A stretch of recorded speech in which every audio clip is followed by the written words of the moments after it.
Hello guys, I'm Teacher Stella. Eu sou professora de inglês e hoje nós vamos conversar um pouquinho sobre uma das que eu acho das mais importantes habilidades que a gente tem que desenvolver em língua inglesa, que é a habilidade da leitura. Nós vamos tentar nessa aula aprender algumas dicas preciosas para facilitar a nossa leitura. E vamos começar lendo os objetivos da nossa aula. Olha lá na tela. Nós vamos conhecer algumas estratégias de leitura, que é o skimming e o scanning. Vamos conceituar palavras cognatas, estrangeirismos e falsos cognatos, além de colocar em prática o uso dessas estratégias. Vamos à nossa dica número 1.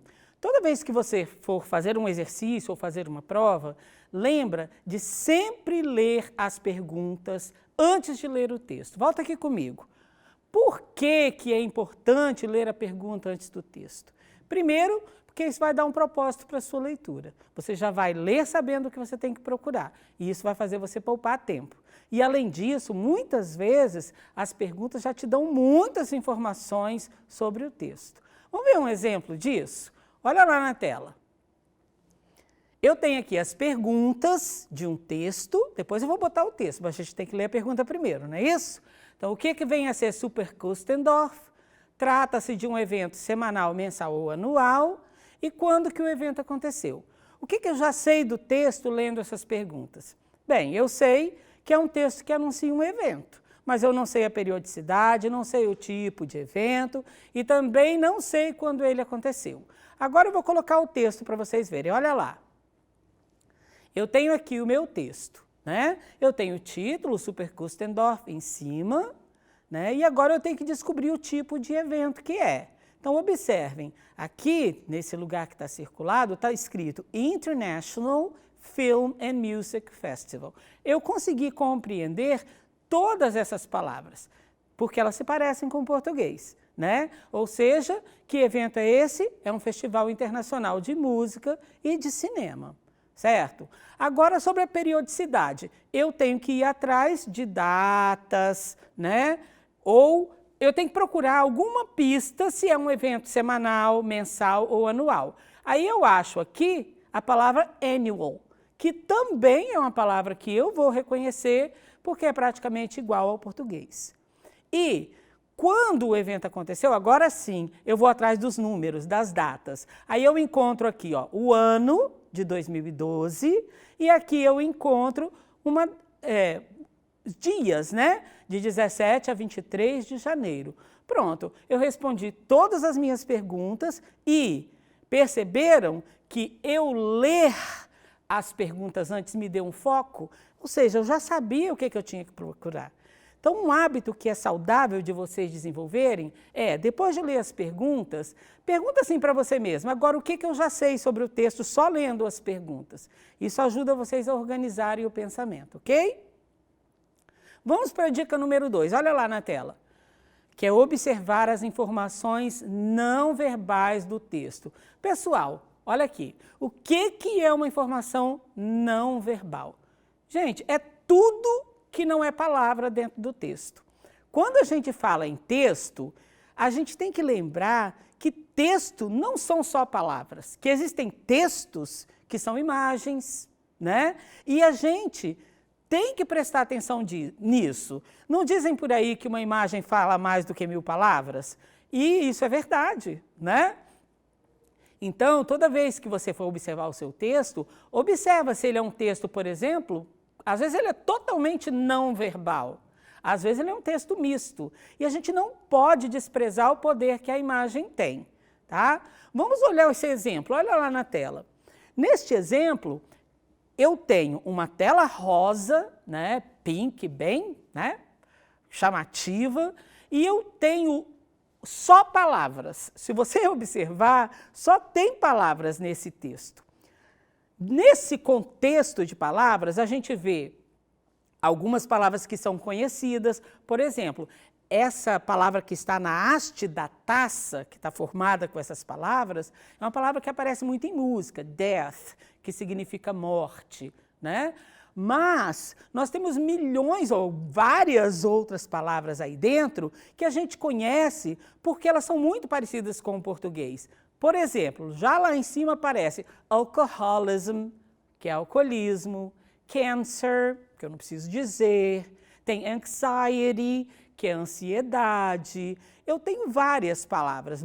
Tenho aqui a palavra control, náusea, dehydration, que são todas palavras que a gente consegue reconhecer por serem parecidas com o português. E embaixo, em branco, tem uma frase, que é uma pergunta, que diz assim, doesn't look so good now, does it? Ou seja, não parece tão legal agora, parece? Ou seja, esse é um texto que está tentando mostrar como que às vezes a bebida é glamourizada, mas que na verdade não deveria ser, porque a bebida alcoólica, quando não usada com muita moderação e cuidado, ela vai fazer muito mal à saúde, ela vai trazer um monte de problemas para a saúde. Aí eu pergunto para vocês, existe um texto não verbal aí? Porque você pode me dizer, só tem palavra, então não tem texto não verbal. Mas tem sim, gente. O que é não verbal aí? A maneira como as palavras foram dispostas, formando a taça, o tamanho das palavras, por que será que algumas palavras eles escreveram com a letra maior e outras com a letra menor? Porque eles quiseram dar destaque àquelas palavras. O próprio rosa-choque do fundo, né? Tem, assim, vários aspectos não verbais nesse texto que são fundamentais. Se eu tivesse simplesmente pego um papel e escrito todas as palavras uma do lado da outra, o texto não ia ter o mesmo impacto. Vocês concordam? Então, gente, nunca subestime o poder de uma imagem. Nunca subestime o poder das informações não verbais no texto. Olhem tudo, negrito, cor, tamanho, disposição do texto no papel, tabela, gráfico, tudo isso é importante, ok? Então vamos agora para a nossa dica número 3, vamos lá para a tela. Pronto, eu já li as perguntas primeiro, eu já observei as informações não verbais, agora eu vou para o texto, certo? Primeiro, eu vou fazer uma leitura superficial do texto. Eu vou usar uma técnica que a gente chama de skimming, que é essa leitura superficial. Vem comigo aqui. Skim é um verbo em inglês que significa desnatar, ou seja, tirar aquela nata que fica por cima. Então, é como se no texto a gente estivesse fazendo isso também, tirando aquela nata, fazendo aquela leitura superficial, antes de ler em detalhe alguma parte do texto, o que nos leva para a nossa dica número 4. Então, vamos à dica número 4. Quando você for fazer essa leitura superficial, se prende naquilo que você não entende, não. Não está na hora disso, tá? Procura no texto aquilo que você compreende. E o que você compreende num texto? Você compreende aquelas palavras que já fazem parte do seu repertório e você também vai entender um monte de palavras porque elas são semelhantes ao português. A gente chama isso de palavra cognata. Vem aqui comigo. O que vem a ser, então, uma palavra cognata? É aquela palavra que é parecida com o português e que tem o mesmo significado. Tá? Para ser cognata, é imprescindível que ela seja semelhante na escrita e que ela também tenha o mesmo significado. Vamos fazer uma prática para vocês verem isso, como que acontece. Ok, eu vou propor uma brincadeira com vocês. Eu tenho um texto aí, tá vendo? Tem até umas letras meio estranhas, porque esse texto está escrito numa língua diferente.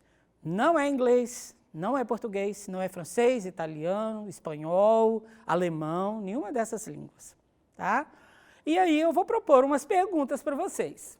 O que o texto anuncia, o horário de funcionamento, quanto se paga para entrar, quem pode entrar, o telefone, uma característica do local e em que língua você acha que ele está escrito, tá? Nós vamos ver agora, pedaço por pedaço. Vamos pegar de duas em duas, ou, né, vamos pegar menos, vamos pegar algumas questões para poder a gente ver cada uma devagarzinho, para vocês entenderem. Olha aqui. Primeiro eu tenho que descobrir o que o texto anuncia, tá? Aí o que eu vou fazer? Eu vou olhar para minhas para as imagens e vou procurar palavras que pareçam com o meu idioma. Aí eu tenho uma imagem, certo? Eu tenho cartas, eu tenho fichas e lá no título aparece a palavra cassino. A imagem deixa claro que isso aí é uma palavra que é cognata dessa língua com o português. Então eu já sei que o texto anuncia um cassino. Agora eu tenho que descobrir o horário de funcionamento. Então, o que eu tenho que pensar? Bem, o horário de funcionamento vai dizer que horas que abre e que horas que fecha. Então, eu vou atrás de números, correto? Então, vamos lá. Aqui, eu tenho vários números. Por exemplo, na segunda linha ali, eu tenho 14 a 16. Mas esse 14 a 16 não é muito coerente, vocês concordam? Que um cassino não vai abrir às 2 da tarde e fechar às 4? Depois eu tenho um número grande que não condiz com o horário. E depois eu tenho aqui um que condiz com o horário, ó, de 20 às 4. Né?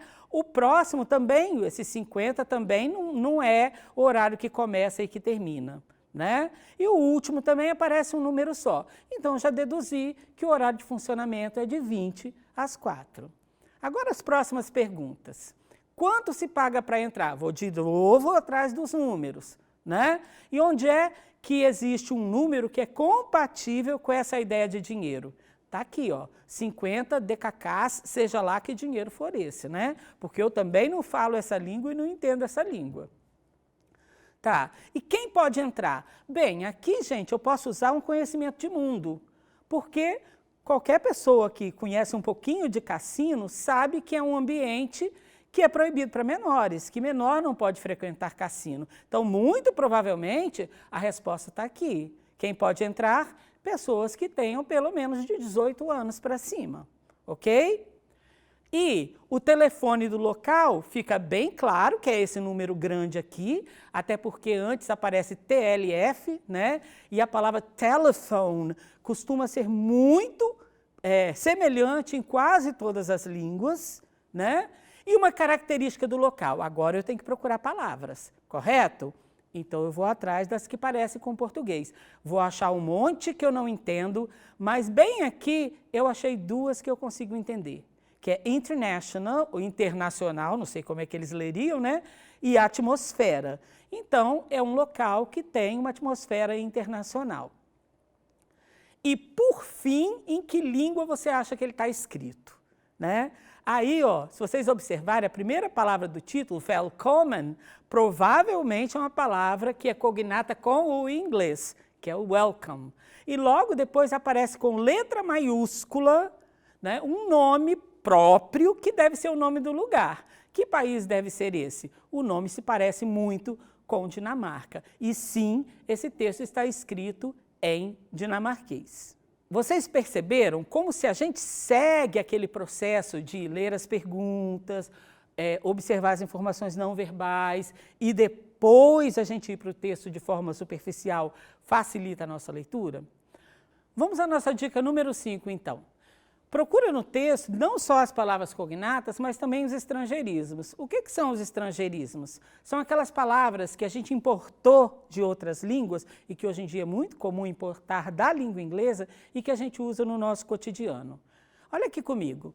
Nós temos uma tendência no Brasil atualmente de nos apropriarmos dessas palavras estrangeiras, principalmente das do inglês. Muitas vezes se faz isso porque as pessoas acham que é fashion, só para usar um estrangeirismo, né? Acham que é fashion usar palavras em inglês no dia a dia. Às vezes, a gente se apropria porque nós simplesmente não temos um equivalente em português. Um bom exemplo disso é a palavra futebol, que a gente aportuguesou a escrita, a gente aportuguesou a pronúncia, mas que é uma palavra em inglês, porque foot é pé e bola é bola, né? Mas nós não temos um outro nome em português, então a gente usa a palavra em inglês. Mas às vezes acontece também da gente se apropriar de forma errada. Mas nós vamos deixar esse assunto para uma outra aula futura. Não vamos, né, nos aprofundar nisso, não. Vamos conhecer alguns estrangeirismos? Olha lá na tela. Isso aqui é uma historinha em língua portuguesa. O rapaz fala assim, o meu laptop tem 8 GB de memória. Ó, gigabytes, laptop, é em inglês, a gente não tem outro termo. Em meu smartphone, posso armazenar mais de 2 milhões de informações. Ainda posso transportar centenas de dados no meu pendrive, sem contar com 10.000 músicas no meu iPod. Aí ela pergunta, e aqui, quanto cabe? Ele fala, umas 3 ideias mequetrefe, no máximo, e olhe lá. Né? Então, observa a quantidade de palavras estrangeiras que fazem parte do nosso cotidiano, que aparecem constantemente em textos e que vão nos ajudar quando a gente for ler. Então, criem o hábito de observar. Mas é preciso ter cuidado também, né, gente? Nem tudo são flores, né? Existem aquelas que são armadilhas, aquelas palavras que são armadilhas, o que nos leva para a nossa dica número 6. Vamos olhar na tela. É preciso ter muito cuidado com aquilo que a gente chama de falso cognato. Se o cognato é aquela palavra que parece com o português na escrita e que tem o mesmo significado, o falso cognato é aquela que parece com o português, mas que significa outra coisa completamente diferente e que a gente precisa conhecer para não cair nas armadilhas. Alguns exemplos para vocês aí nesses balões. Por exemplo, cigar, parece cigarro, mas é charuto. Beef, que parece bife, na verdade é carne de boi, né? Qualquer tipo de carne de boi. Parents, que parece parentes, é pais. College, que parece colégio, escola, é faculdade. Exit, que parece êxito, significa saída. Preservative, que parece preservativo, na verdade significa conservante. Pretend, que parece pretender, é fingir. Eu deixei a primeira por último, porque eu considero esse o falso cognato mais cruel que existe. Por quê? Porque push, gente, não só não significa puxar, tá? Como significa o contrário. E não é raro as pessoas darem aqueles trancos nas portas porque tentam abrir a porta puxando. Então, gente, essas palavras podem atrapalhar a compreensão do texto e a gente precisa realmente aprofundar um pouco mais o estudo delas, mas isso vai ficar para uma próxima aula. Agora, gente, chegou a hora da gente fazer uma leitura mais detalhada do texto e a gente vai chamar essa técnica de scanning. Olha lá na tela. O que é o scanning? O scanning, gente, é uma leitura mais específica, mais detalhada do texto, depois que aquela leitura superficial que você fez, né, que em função dela ter sido superficial, não te possibilitou conseguir todas as respostas que você precisa. Então, agora é a hora de você realmente olhar com mais detalhes para o seu texto, né? Agora eu queria mostrar para vocês uma coisa.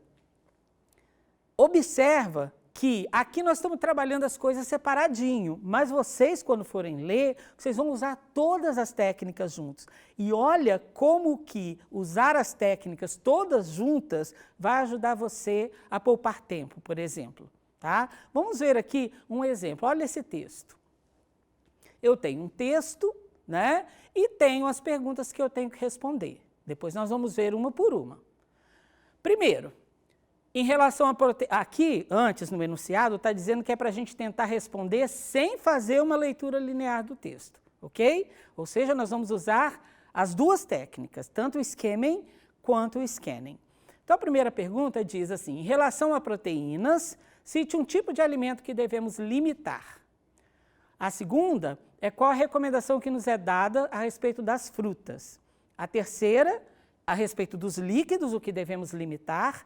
A quarta, que tipo de gordura devemos evitar.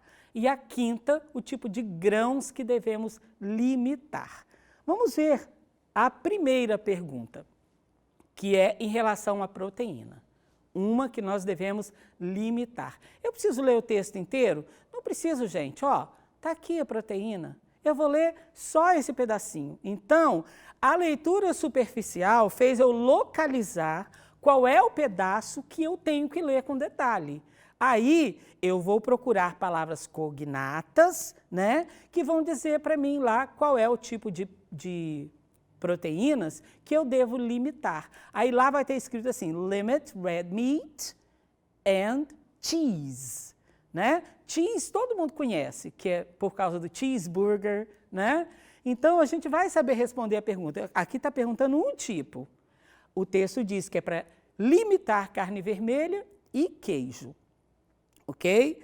Vamos à segunda pergunta, que é que recomendação nos é dada a respeito de frutas. Aqui estão as frutas, né? E ali do ladinho é o que eu vou ter que ler, só aquele pedacinho para responder essa pergunta. E aí fala lá que eu devo comer plenty of fruit, né? Bastantes frutas, muitas frutas, e fala de all colors, de todas as cores. Ou seja, existe um fator aí ligado à alimentação saudável e à cor do alimento. Depois, sobre os líquidos estão lá em cima. Aí fala que nós devemos limitar o quê? Eles falam milk e dairy. Milk, que é leite, e dairy, que são os laticínios de um modo geral, tipo iogurte, etc. Na 4, o tipo de gordura que nós devemos evitar, está aqui, ó, que são as trans fats, que são as gorduras trans. E os grãos que nós devemos limitar, os grãos estão aqui. Aí eles falam em refined grains, que seriam os grãos refinados. Então, vem aqui comigo, observa como a primeira leitura superficial do texto fez com que eu soubesse exatamente onde que eu deveria focar a minha atenção, tá? Vamos praticar com 2 outros textos, só para vocês verem isso em outros contextos. Então, vamos ler as perguntas primeiro. A quem o texto é direcionado? Que nutriente ajuda a combater a fadiga, a reduzir os sintomas da TPM, a regular o sono e o apetite, a prevenir o câncer de ovário e mama, aumentar os níveis de energia e proteger contra doenças autoimunes? Gente, a primeira pergunta, que é a quem o texto é direcionado, se você leu as perguntas com atenção, você viu que mencionaram TPM, câncer de ovário, câncer de mama. Ou seja, mesmo que você não entendesse a palavra women, está claro que é um texto direcionado a mulheres, né? A segunda pergunta, que nutriente ajuda a combater a fadiga? Vou atrás da palavra-chave, combater fadiga. Então, está aqui, ó. E ajuda a reduzir os sintomas da TPM. Também vou lá. Reduzir sintomas de TPM e achei aqui as palavras-chave. Então, a resposta é vitamina B12 e cálcio. Agora, ajuda a regular o sono e o apetite. Eu achei aqui a palavra appetite, que é cognata, e ajuda a prevenir o câncer de ovário e mama, está aqui embaixo, ó. Ovarian and breast cancer, né? Então, eu sei que a resposta é a vitamina B6 e a D3. E aumenta os níveis de energia, está aqui a palavra-chave, energy levels, e protege contra doenças autoimunes, está aqui. Então, eu sei que a resposta é iron, que é o ferro, e a D3, ok? Então, observa, essa soma de estratégias facilitou muito a minha vida aqui na hora de ler. Vamos agora olhar só uma tirinha para a gente ver em outro contexto a estratégia. Olha essa daqui, é uma questão de múltiplas alternativas que diz, no último quadrinho, Garfield afirma que John deveria cozinhar mais. E a fala dele demonstra a sua preferência pela comida caseira, a sua gratidão pelos cuidados de John para com ele, um elogio aos dons culinários de John e segundas intenções. Aqui, gente, eu posso levar em consideração várias coisas. Primeiro, o fato de eu saber como o Garfield é, né? Um debochado por excelência. Segundo, eu tenho um conjunto de imagens. No primeiro quadrinho ele está falando alguma coisa, no segundo aparece fumaça, no terceiro ele sem cabelo e mexendo no celular, e aparece lá em cima a palavra pizza, que é um estrangeirismo que a gente conhece, correto? Então, provavelmente ele foi fazer o jantar e queimou o jantar. E está pedindo uma pizza por causa disso. Por isso o Garfield falou que ele deveria cozinhar mais, porque o Garfield gosta de pizza, correto? Então, ele está sendo debochado. O texto diz, I'm cooking dinner, vou cozinhar o jantar. Ele diz, now I'm burning dinner, eu estou queimando o jantar. E depois, I'm ordering pizza. Esse ordering a gente pode considerar que é um falso cognato, porque lembra a palavra ordem, ordenar, mas na verdade é pedir, é fazer um pedido. Existem muitas outras estratégias de leitura, como por exemplo, vem comigo, fazer uso de inferência, usar o conhecimento de mundo, conhecer o processo de formação de palavras em língua inglesa, conhecer os principais marcadores de discurso, os tempos verbais em inglês, aumentar o vocabulário lendo muito, lendo sempre. Isso vai nos ajudar a ler cada vez melhor, mas também é assunto para uma próxima aula. A gente se vê em outra ocasião. Até logo. Goodbye.